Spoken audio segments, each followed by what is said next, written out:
Pemirsa, Anda kembali di Newsline. Kita akan masuk ke dalam segmen trending topik. Ada dua informasi yang masih menjadi perhatian publik dan juga pencarian tertinggi di warga media sosial. Jessica, kita akan melihat ada informasi apa ini? Oke, jadi ada dua informasi, dua-duanya dari dalam negeri nih pemirsa. Yang pertama, ini baru aja kemarin diumumkan terkait dengan pajak e-commerce yang mana pencarian mencapai 2.000 pencarian. Nanti kita akan dalami sebetulnya seperti apa skemanya, teknisnya, dan juga tujuannya. Mungkin nanti sebagai konsumen kira-kira akan terbebankan atau tidak. Dan juga trending topik lainnya terkait dengan beras oplosan. Waduh, ini mau makan aja, kayak ditipu-tipu nih. Kalau ini benar membebankan masyarakat ya Jessica, karena ada masyarakat yang rela beli beras mahal, beras premium, tapi ternyata ketika dicek tidak sampai 5 kilo. Kemudian juga kualitasnya tidak semuanya premium, banyak beras-beras yang pecah-pecah ternyata. Jadi gimana, bagaimana cara memilih beras ke depannya? Karena kan sudah dibungkus ya. Iya, langsung saja ya kita bahas dalam Newsline Trending Topik berikut ini.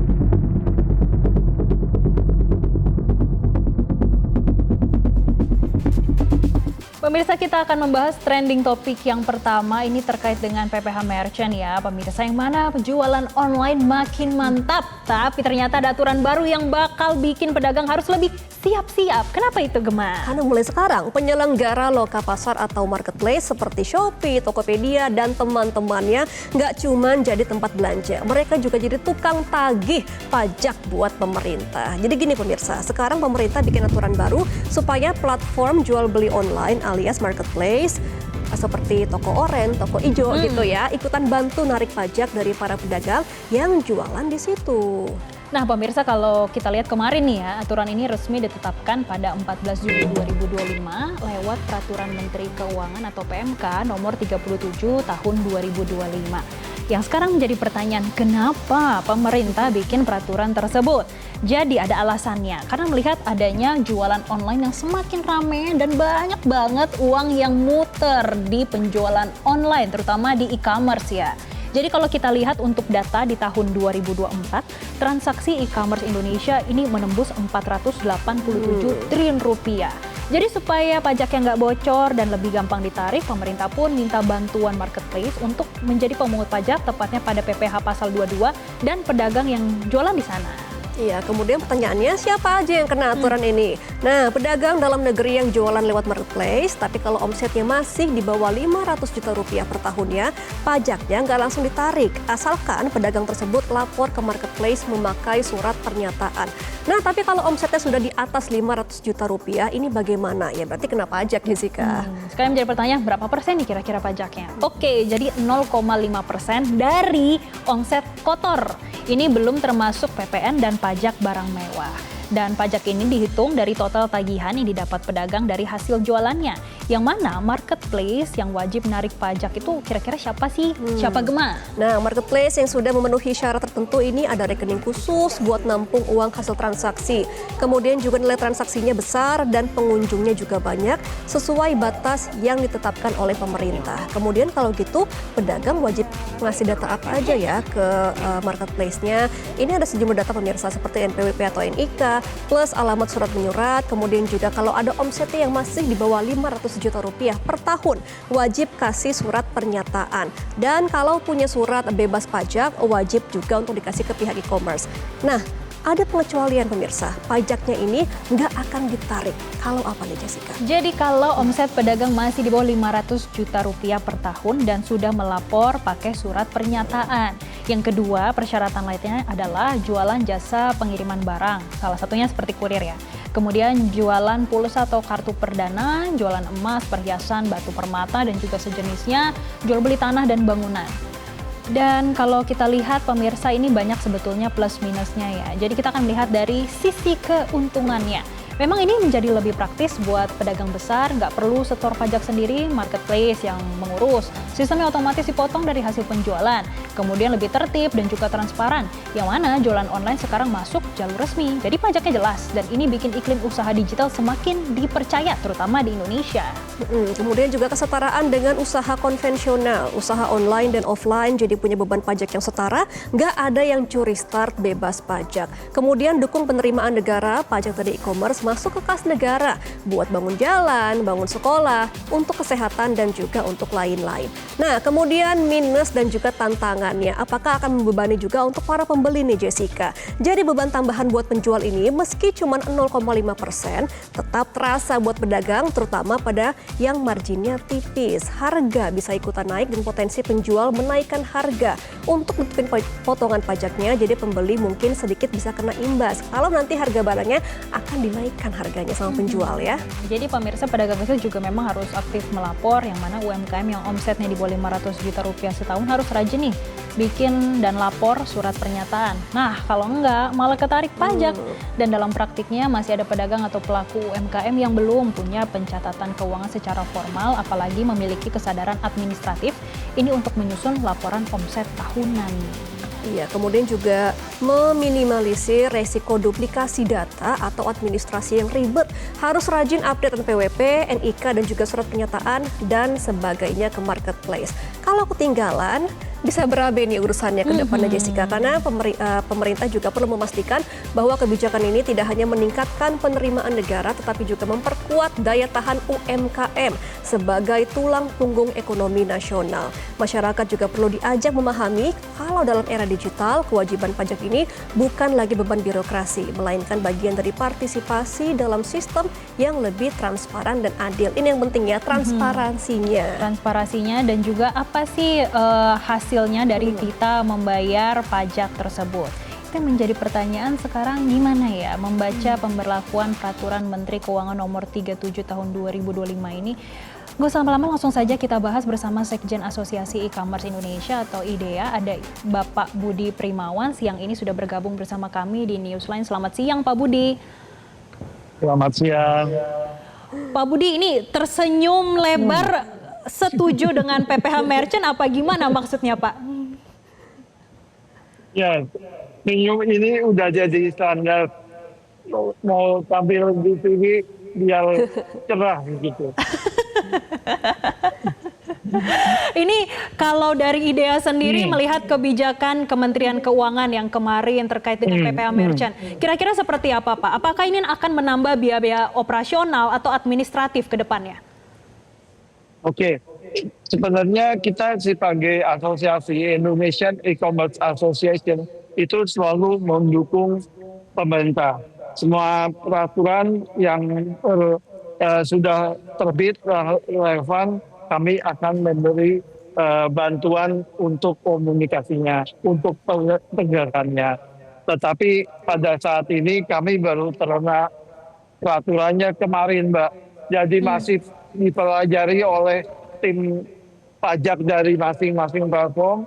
Masih banyak pertanyaan-pertanyaan yang muncul dari peraturan tersebut. Jadi kita belum bisa mengatakan nih akan seperti apa dampaknya gitu. Walaupun secara presentasi kecil, transaksi kecil, mungkin transaksi itu hanya 1.000 atau 10.000, tapi dengan adanya jutaan transaksi di e-commerce ini, tentu jumlahnya jadi tidak sedikit lagi. Gitu. Oke, berarti juga masih dikaji secara pribadi juga oleh IDEA ya Pak Budi. Tapi kalau melihat dari respons para pedagang nih Pak Budi, bagaimana sih mereka menerima ini? Kalau pedagang online sih sudah ramai dari dulu ya, ditambah pajak. Nah, tapi kami dari marketplace yang jadi anggota IDEA adalah marketplace-nya, itu masih berhati-hati dalam menyikapi peraturan ini. Kami masih berharap punya grace period, punya ruang waktu, paling nggak setahun untuk bisa menyesuaikan. Karena ini perlu komunikasi yang baik, Mbak. seller maupun nantinya ke buyer juga. Nah, kami sedang menunggu dari pajak, dari Dirjen Pajak untuk memberikan komunikasinya. Kami di sini marketplace hanya membantu saja mengenai jadi yang kami tunggu dari pajak saat ini ada dua, yaitu sosialisasi kepada marketplace ini, yaitu bagaimana peraturan ini akan diterapkan. Masih banyak pertanyaan dari marketplace yang harus dijawab. Kedua, sosialisasi kepada para pedagang atau para konsumen pada umumnya gitu.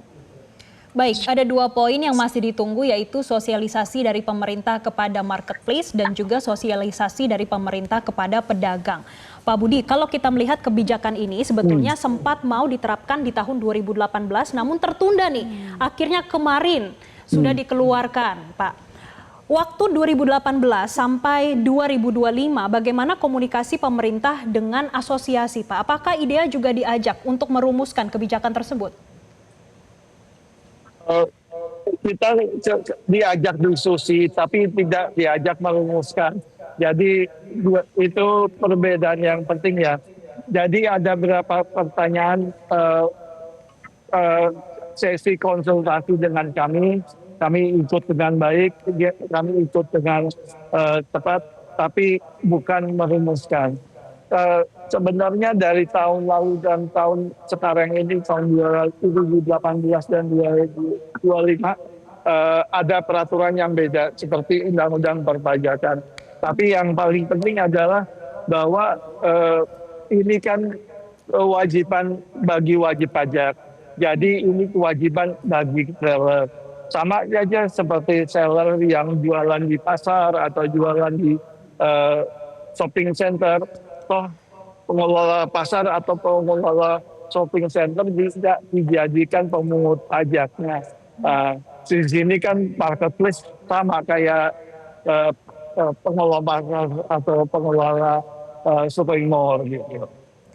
Iya, nah Pak Budi, kan data dari BPS baru sebenarnya kan untuk para pedagang di e-commerce yang keuntungannya di atas 500 juta ini kan nggak nyampe 20% ya untuk tahun terbaru ini. Nah, untuk angka pengambilan pajak 0,5% bagi toko-toko yang memiliki keuntungan tinggi ini udah ideal belum, Pak Budi? Sebenarnya untuk mencapai 500 juta itu juga perlu ditelah ya. Karena setiap seller itu punya berbagai macam kanal perdagangan. Ada yang di marketplace, di 4 marketplace yang besar di Indonesia itu punya pedagangnya sama. Dia punya di offline, lalu ada di media sosial, ada di mana lagi. Jadi mungkin aja seluruhnya nanti baru bisa mencapai 500 juta. Kalau per marketplace-nya saja bisa jadi tidak mencapai 500 juta. Lalu kalau untuk pedagang yang besar yang sudah mencapai 500 di satu marketplace, saya rasa perpajakan udah bukan masalah lagi. Mereka udah menggunakan konsultan pajak sendiri gitu. Oke, baik, terima kasih Pak Budi. Nanti kita nantikan ya Pak untuk kajian dari IDEA terkait dengan PPh Merchant ini. Terima kasih Pak Budi Primawan, Sekjen IDEA sudah bergabung bersama kami di Newsline.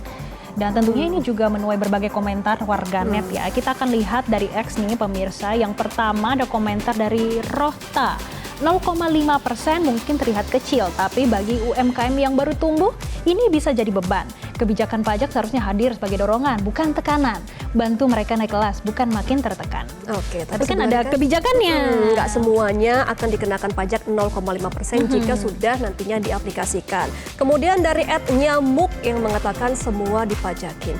Ini memang sih harus semua dipajakin ya, mau nggak mau. Ini untuk perluasan ya, jadi untuk manfaatnya nanti bisa dirasakan. Dan selanjutnya dari Santa, ya baguslah karyawan udah tiap bulan kena PPh 21 kalau gajian. Yang jualan di toko offline juga suka dapat surat kiriman dari KPP, yang jualan di e-commerce udah waktunya. Fair kan? sekarang udah tinggi. Kemudian dari @wisdom yang mengatakan insya Allah dengan kebijakan ini UMKM tetap nyaman dan bisa terus berkembang, tutup celah shadow ekonomi, jaga UMKM tetap nyaman. Iya dong, kan UMKM ini sebagai punggawa ekonomi di Indonesia ya, jadi tetap harus didukung dan juga dijaga. Jelajahi cara baru mendapatkan informasi. Download Metro TV Extend sekarang.